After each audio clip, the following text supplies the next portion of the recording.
This 33-story high-rise is one tall building among many in downtown Los Angeles.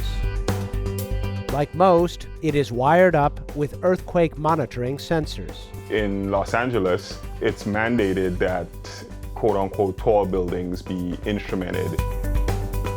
They're often tucked away where you wouldn't even think to look for them. Well, the big one we all know is going to come. And in Southern California, there's an expectation that it's overdue.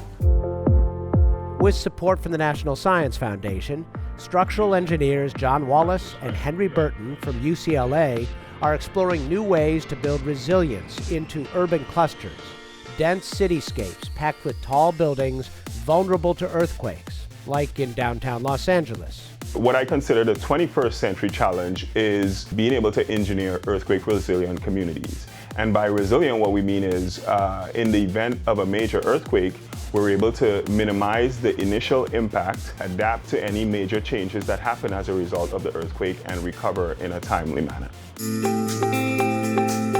Key to that is data.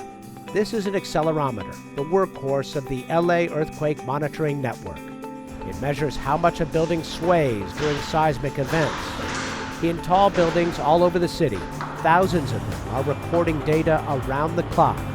But after an earthquake, much of it can go unanalyzed for months. There are some buildings where that there's a rapid assessment process that's been implemented, and our goal is to do that more systematically for the city of Los Angeles, not on a building-by-building approach.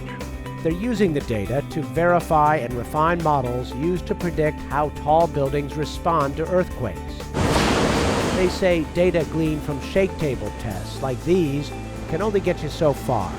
Their new models incorporate performance data from actual buildings. After an earthquake, you have to have engineers go to buildings individually and inspect those buildings and make a decision on whether or not the building is safe to occupy. Part of what the models and systems we will be developing will be able to do is to serve to help guide these engineers in terms of looking for the hotspots. Burton says the challenge to building more resilient urban centers is for engineers to think beyond the structural performance of any single tall building. They need to be part of a coordinated response. So even if the structural integrity is maintained, if you can't get to the building, if there's no water, if there's no power, if any of the non-structural components have been damaged to the extent that it can't be used, then the building will not be functional.